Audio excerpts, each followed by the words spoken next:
দেশের যে কোনো মাজার, মসজিদ, মাদ্রাসা ও এতিমখানায় হামলা চালালে বা ধ্বংসের চেষ্টা করলে কাউকে ছাড় দেয়া হবে না বলে হুঁশিয়ারি দিয়েছেন ধর্ম উপদেষ্টা ডক্টর আফম খালিদ হোসেন।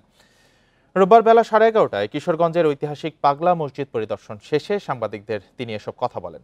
উপদেষ্টা বলেন, সম্প্রতি দেশের বিভিন্ন স্থানে কিছু মাজারে হামলার ঘটনা ঘটেছে, যা নিয়ে আইনশৃঙ্খলা রক্ষাকারী বাহিনীর কাছে বিস্তারিত রিপোর্ট রয়েছে।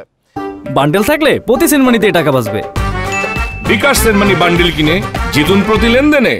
এ সময় মাজার ও মসজিদ কর্তৃপক্ষকে নিরাপত্তা জোরদারের আহ্বান জানিয়ে সিসি ক্যামেরা স্থাপনের পরামর্শ দেন তিনি। এর আগে ধর্ম উপদেষ্টা ডক্টর আফম খালিদ হোসেন পাগলা মসজিদ ও ইসলামিক কমপ্লেক্স ঘুরে দেখেন এবং মত বিনিময় সভায় অংশ নেন।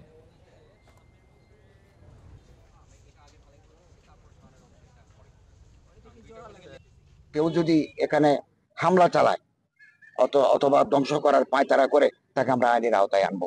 ইতিমধ্যে বেশ কিছুকে আনা হয়েছে এবং স্পেসিফিক মামলা হলেই আইনশৃঙ্খলা রক্ষাকারী বাহিনী, ল এনফোর্সিং এজেন্সি তাদেরকে আইনের আওতায় আনছে।